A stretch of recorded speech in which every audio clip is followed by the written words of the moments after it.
I've been fighting with Jack my whole life. On his deathbed, he donated all his assets just to spite me. Staring at my bank balance showing zero, I wanted to grind Jack's bones to dust. Zoe died, why do you get to keep living comfortably? I'll strip you of everything. Make you destitute. Alone. But my rage triggered a cerebral hemorrhage. We died on the same day. Joy. Here, my mom made these rice balls. Jack shoved the food into my hands along with a carton of milk. Did you pick our New Year's Eve duet yet? I stared at the tall, radiant teenager before me. Only when my nails dug into my palms did I realize I'd time traveled. Back to the day Zoe transferred here. This Jack still acted like my caring childhood friend. He hadn't yet been bewitched by Zoe's Andalusia Suite performance at the gala. He hadn't drunkenly slept with me on my birthday, missing Zoe's final call that led to her suicide. He hadn't yet blamed me for everything. What's wrong? Feverish? He reached for my forehead. I jerked backward. Not hungry. Gotta go. I thrust the food at him and bolted. Joy? I reached our classroom panting. When Jack entered, I pretended to chat with my desk neighbor, ignoring him completely. As he opened his mouth, our teacher ushered in the new student. My shoulders relaxed at the sight of Zoe, pale as morning dew. Black hair cascading down her back, radiating fragile grace. Every boy's eyes lit up. I turned and saw it, Jack's awestruck gaze fixed on her. How had I missed this obsession in my past life? This time, I'll stay far away from that lunatic. Class. This is Zoe, the teacher announced. Who'll help her adjust? Last time, Jack volunteered me, claiming the top student should mentor Zoe. He'd moved seats to stay near us. 4 months afterward, he'd forced me to include her everywhere. She's your desk mate. Be supportive. I'd believed his charity act. Now I recognized his infatuation from day one. Disgusting, using me as his proximity excuse. Right on cue. Jack spoke up, Mrs. Wilkins. Joy should do it. The class rep's duty. He'd already started gathering his books. Certain I'd obey. I spun toward the teacher. Ma'am, I'm swamped with senior year coursework. Can't take more responsibilities. The teacher hesitated. My straight A record mattered more than any transfer student. Jack couldn't believe I'd actually refused. He frowned, pausing mid-sentence to stare at me. Joy? His meaning was clear, he wanted me to comply. When I remained silent, he turned to the teacher. Sir, Joy's just joking. She'd never. I'm not joking. My voice cut through his like scissors through silk. My coursework load is heavy enough. Since Jack's so eager to help, why not pair him with the new student? Before anyone could react, I swept my textbooks into my arms and marched to the last row. The class held its collective breath as I slid into the empty desk beside Jill, whose basketball player build dwarfed the flimsy chair. May I sit here? Jill blinked, her cropped hair swaying as she nodded vigorously. Our teacher sighed, waving Zoe toward my vacated seat. What surprised me wasn't the whispers erupting around us, but the wounded look Jack shot me, as if I'd slapped him instead of granting his unspoken wish. The bell hadn't finished ringing before Jack loomed over my new desk. Since when does the class treasurer ditch responsibilities? His knuckles whitened against the laminate. You're being ridiculous over a simple seat change. Funny, I said, organizing my calculus notes. I thought ridiculous was volunteering others for your chivalry projects. Zoe materialized behind him, eyes glistening. If this is about me, it's not. My tone came out harsher than intended. Memories flashed, decades of watching these two orbit each other while I played referee. Enjoy your noble gesture, Jack. Some of us have actual work to do. Jill watched our exchange like a tennis match until I snapped my binder shut. Coming? I asked, shouldering my bag. She scrambled to follow, sneaking concerned glances as we exited. The walk home felt longer without Jack's chatter about baseball stats. Mom's voice floated from the kitchen as I kicked off my shoes. "Joy? Where's?" Her question dissolved when she saw my face. I stared at the Harrison family's Tudor-style house across the street, its leaded glass windows glowing amber in the dusk. For 18 years, that view meant safety. Now it just looked like a stage set waiting to collapse. "Mom." I hugged my mom tightly. She was startled by my sudden affection. "What's wrong? Did you fight with Jack?" I wiped my tears. "No. I'm going to do homework." I rushed back to my room. In my past life, Jack hadn't even shown up on the day my mother died. The whispers among relatives and their judgmental stares crushed me until I couldn't straighten my back. When I stormed into Harrison Enterprises, I found his secretary sitting in his lap, their clothes disheveled. Enraged, I smashed everything in the office. Jack simply looked at me like I was some lunatic. "Done making a scene? Get out before you embarrass yourself further." His indifference cut like a dull knife, never lethal, but always leaving me raw and painfully aware. Yet on that birthday, it was Jack who got drunk first. After I helped him to his room, he kissed me as I turned to leave. Zoe called over 100 times that night, but he never answered. By the time they found her suicide attempt, it was too late. For decades afterward, Jack didn't just drown himself in guilt, he dragged me down with him. He claimed my momentary weakness that birthday night had been deliberate seduction. He blamed me for Zoe's death. Later, he treated me so tenderly that I believed marrying him would bring ultimate happiness.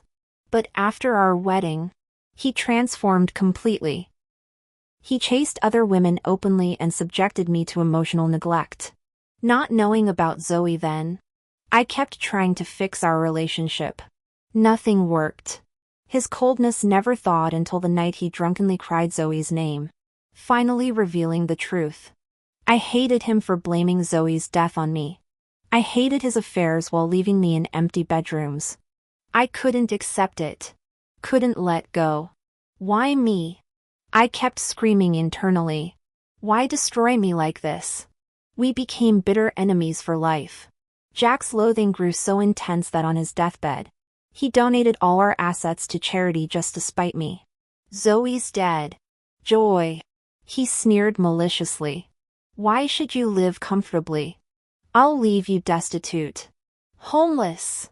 Completely alone." He succeeded. I lost everything. He'd even refused to have children with me. Homeless and penniless. I once tried to vandalize his grave with a shovel only to find Zoe's tombstone right beside his. The world spun as I collapsed. These past few days, Jack seems to haunt me, deliberately walking through my memories arm in arm with Zoe. Even the daily carton of milk he used to bring me now appears on Zoe's desk. Rumor says they nearly got caught together at the internet cafe last night. I ignore the classroom whispers. Let them talk. After lifetimes of this torment, their words mean nothing anymore. Since I was fully focused on preparing for the SATs, I had no energy to deal with Jack. In my past life, I'd intentionally underperformed to attend the same college as Jack, abandoning my dream school. Now looking back, I couldn't believe how stupid I'd been. After class, Jill and I went to the restroom. On our way back, Jill suddenly yanked my arm. A basketball whizzed past my nose, followed by a piercing scream. I turned to see Zoe clutching her bleeding nose. As classmates escorted Zoe to the nurse's office, Jill and I returned to class. "That was terrifying. It almost hit you," Jill said shakily. I nodded, still shaken. Zoe's injury looked bad. If that ball had hit me instead. The bell rang. I'd barely opened my textbook when Jack stormed over, sweeping everything off my desk. The entire class froze. "Joy, you're despicable," Jack shouted. "You hurt Zoe because you're jealous. She's still in the infirmary because of you. I never knew you could be this vicious." What exactly did I do that's so evil? I stood calmly. You rigged that accident. I took over helping the new student because you said it'd interfere with your studies. Wasn't that enough? Why take it out on Zoe? What did she ever do to you? This absolute psycho. Though we've been married for decades in my past life, I'd never seen this unhinged side of him. Since when did I ask you to play hero? Don't put words in my mouth. Slap. My palm connected with his cheek. First, I said icily, you volunteered to help the new student. I simply let you. Second, multiple witnesses saw what happened, ask anyone. Third, I pointed at my scattered belongings. Pick these up now, or I'm reporting you for bullying. You. Jack sputtered. Jack. Please don't fight because of me. Zoe rushed in dramatically, clutching Jack's arm. Joy. I'm sorry. Jack lost his temper. I know you two were close before I came. She gave Jack a teary glance before fleeing theatrically. Zoe! Jack shot me a glare and chased after her. My desk mate blinked. Are we in some cheesy soap opera? I snorted. Even Jill saw through Zoe's act. Yet Jack fell for it hook, line and sinker. Well, they could play their games, just leave me out of their toxic drama. After that incident, Jack and I became strangers. Our parents noticed the tension, evident when I returned home to find Jack and his mother waiting in our living room. Joy. Sweetheart. There you are. Mrs. Harrison greeted with forced cheer. Today's your birthday. How about we all go for a buffet? Jack and I have birthdays just one day apart. Since Jack used to celebrate his birthday a day early every year, it wasn't surprising Mrs. Zimmerman suggested this. I glanced at Jack. Given how he'd been glued to Zoe lately while barely acknowledging me, I expected him to refuse. But instead of protesting, he stood up with Mrs. Zimmerman, clearly waiting for my mom and me to join. My mom vaguely sensed tension between Jack and me, though she assumed it was another trivial spat that'd blow over soon. She told me to put on shoes for dinner, not wanting to strain the adults' relationship. I went along. At the restaurant, Jack remained seated until his mom nudged him. Aren't you getting Joy some food? I protested, but he quickly returned with a plate. When the cake my mom ordered arrived, Jack and I wore birthday hats while our moms blew out the candles. Mid-meal, our mothers left to shop for handbags, leaving Jack and me in awkward silence. After minutes of tension, he slid grilled shrimp onto my plate. When I didn't react, he pulled a gift box from his bag. Wanna see? He opened it himself, revealing a pastel-colored fluid bear. You've wanted this forever, right? I tracked it down. His voice turned pleading. Consider this my apology? Meeting his gaze, he flushed. I asked around. You really didn't mean for Zoe to get hurt that day. I pushed the shrimp aside without eating. You're still mad? I'm not. My tone stayed light. It's just not worth the energy. Relief washed over him.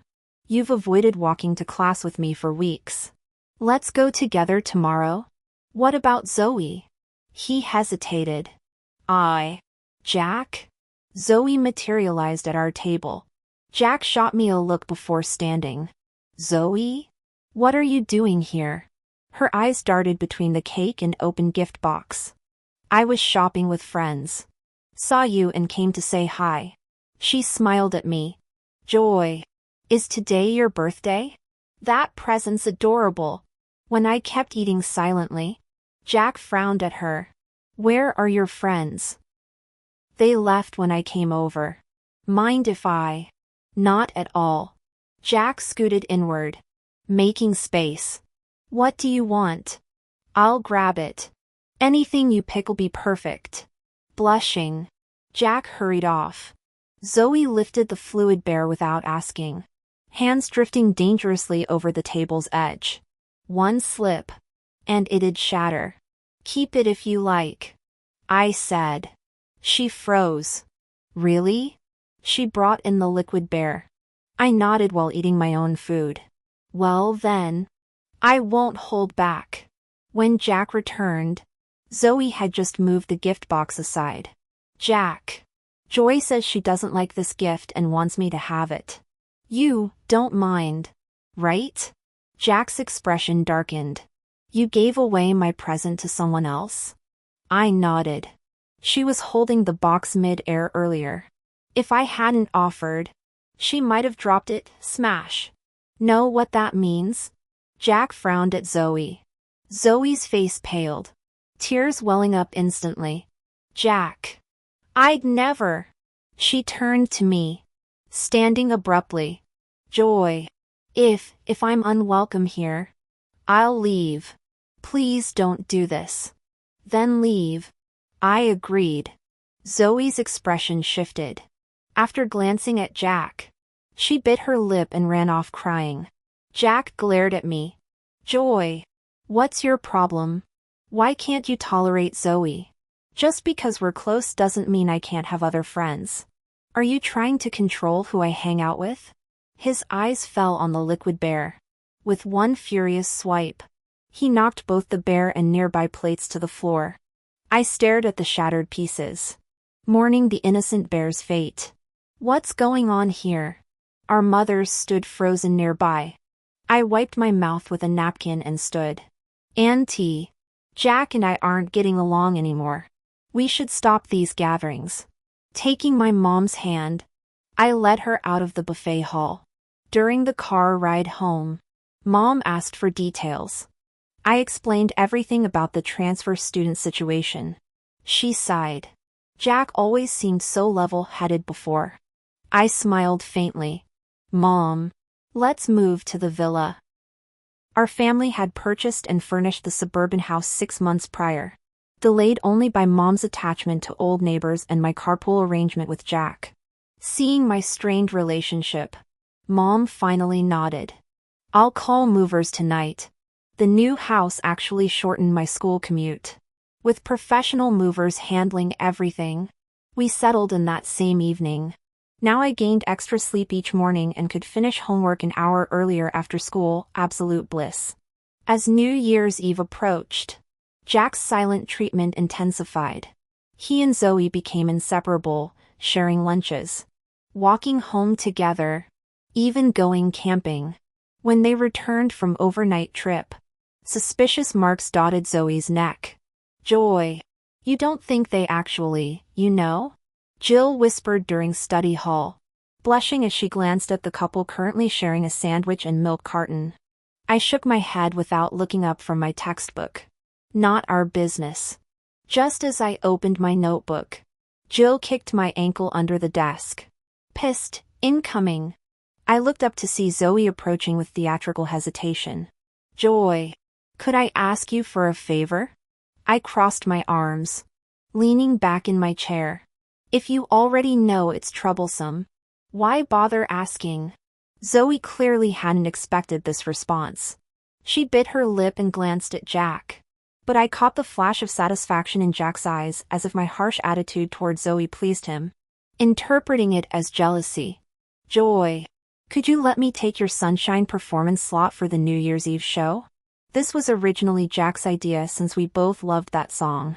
Everyone knows we planned the piano-violin duet. I froze. In my previous life, Zoe had performed Andalusia's Suite instead, instantly capturing Jack's heart that night. Why was this timeline different? Tears welled up in Zoe's eyes. I'm sorry. I didn't mean to steal your song. Forget I asked. Okay? Please don't hate me. I know you resent how Jack looks out for me, but I swear I'm not trying to take him from you. She bowed deeply at the waist. Jill lumbered over, stage whispering. Is this what they call a drama queen in those novels?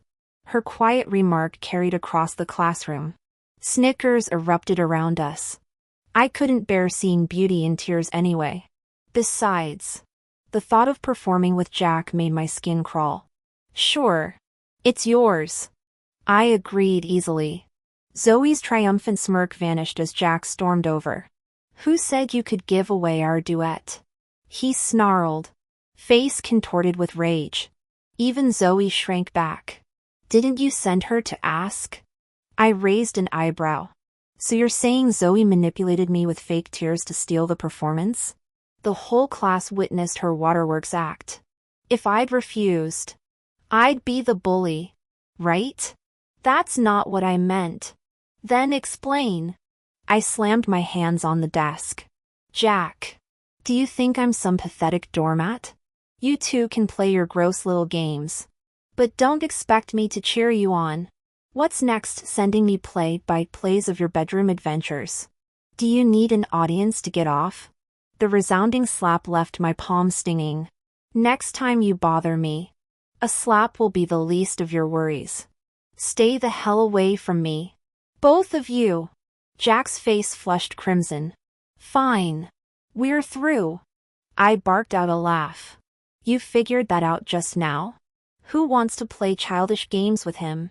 During the New Year's Eve party, Jack and Zoe's duet earned thunderous applause. Everyone said they had great chemistry, with Zoe's striking looks and Jack being campus royalty. They quickly became the talk of the school. Originally, the arts committee wanted me to perform Zoe's piano piece, but I declined. Not that I couldn't play it well, I just had too many practice exams to tackle without distractions. Rumors said neither Jack nor Zoe returned to their dorms that night. Soon after, they made it official, sparking waves of envy across campus. I couldn't care less. In my previous life, Zoe's suicide had left Jack emotionally unstable. I'd wasted months comforting him instead of studying, ultimately failing my college entrance exams. This time around, nothing would derail my ambitions. Winter break brought renewed urgency. Many classmates formed study groups, but I preferred working solo at home. Jack and I barely spoke, though my social media kept showing him and Zoe traveling together. Their posts didn't faze me anymore, I kept him unblocked purely out of indifference. When school resumed, I dove deeper into preparations. My mom became a nutrition expert overnight, experimenting with elaborate meals while enforcing absolute quiet at home. The night before finals, fever spiked through me after days of nonstop studying. Medicated and bedridden, I glared at my buzzing phone. Jack's messages flooded in. Why aren't you at school? Teacher said you're sick. Need meds? 10 minutes later, your apartment's empty. When did you move? Joy. Answer me. Stop playing games, give me your new address. I rolled my eyes. His 6-month disappearance had been the greatest gift. Why was he losing his mind now? Just as I silenced my phone, the doorbell started blaring. Mom's grocery run left me alone. But I refused to humor this lunatic. After 15 minutes of relentless buzzing, I stormed to the kitchen for my skillet. Beat it! I brandished the pan. Jack stumbled back, clutching a pharmacy bag. Joy. Wait. I brought you medicine. I don't need it. Don't be stubborn. I slammed my bedroom door on his pleading. His muffled voice persisted. I know you're mad I ghosted you. Zoe monitors my phone 24/7, she checks my passwords, tracks my location. I couldn't risk contacting you. You have no idea, if I so much as talk to another girl, she threatens to jump off a building or slit her wrists. I can't take it anymore. Joy. Joy. Listen to me. I didn't catch the rest because my mom came home. Later. My mom couldn't resist texting Mrs. Harrison. She warned her to keep Jack away from me during exams, promising eternal gratitude if they'd just let me study in peace. No idea what Mrs. Harrison told Jack, but he stopped acting weird, except for that tortured look he'd get whenever he saw me from afar. I pretended not to notice. After finals, I immediately packed and went traveling with my mom. Sure enough, Jack's message popped up as we left. Joy. Are you home? I blocked him everywhere. When my Harvard acceptance arrived, my mom was over the moon. Let's skip going back home and head straight to Boston. I grinned and nodded. Jack's perspective after graduation. Joy vanished. Well, went traveling. I went to her place multiple times, nothing. When I asked my mom where they'd gone, she just glared at me. She's disappointed. My scores barely scraped me into a second-tier university. She blames Zoe for everything. Truth is, I tried breaking up with Zoe months ago. But that fragile girl turned into a nightmare the moment I mentioned splitting up. She'd start cutting herself. The first time I saw her bleeding wrists, I rushed her to ER. Terrified. I wanted out. But Zoe threatened suicide. Chicken shit that I am. I stayed. Then her possessiveness exploded. Talk to another girl? Get delayed responding to a text? She'd trash our apartment. Then sob for forgiveness. I was losing my mind. When college applications opened, I picked schools farthest from home. But Zoe hacked my portal last minute, changed everything to her target school. You think you'll escape me, Jack? She hissed. I gave you my virginity. You're stuck with me forever. Cheat on me, and I'll castrate you. Believe it. I fought. Screamed. Nothing worked. Now we're attending the same university. With all these gorgeous girls around. Zoe's paranoia's gone nuclear. She clung to me like a conjoined twin, not even letting me participate in basic social activities. She checked up on me daily and even harassed my roommates. Eventually, my roommates got so fed up they gently suggested I either switch dorms or move in with my girlfriend. Seeing their growing discomfort, I finally snapped. You want to die? Then die. Why? Why did you have to ruin me? I screamed hysterically, dragging Zoe to the rooftop. Suddenly she panicked. Jack. Wait, calm down. I'm sorry. I'll break up with you. Just don't kill me. I shoved Zoe against the ledge until she wet herself in terror. When the cops tackled me, I started laughing like a madman. What was I? Just some pathetic loser whose life got destroyed by this person. Ever since meeting her, I'd abandoned my childhood sweetheart. I'd shoved lunchboxes and milk cartons into Jack's hands before fleeing. She'd held her own life hostage again and again to control me. I kept compromising until I was permanently shackled to her. That day on the rooftop, I finally won our toxic standoff, only to get sentenced to 7 years for attempted murder. Zoe refused to write a victim impact statement. No amount of begging from my mother changed her mind. She said I deserved this. That monsters like me belonged behind bars. I hate you. She spat. You nearly killed me. Tears streamed down my face. I thought my life ended when I bombed the college entrance exam. When someone tampered with my university applications, I believed all hope was lost. But now, handcuffed in this courtroom, I finally understood. The darkest chapter of my life had only just begun.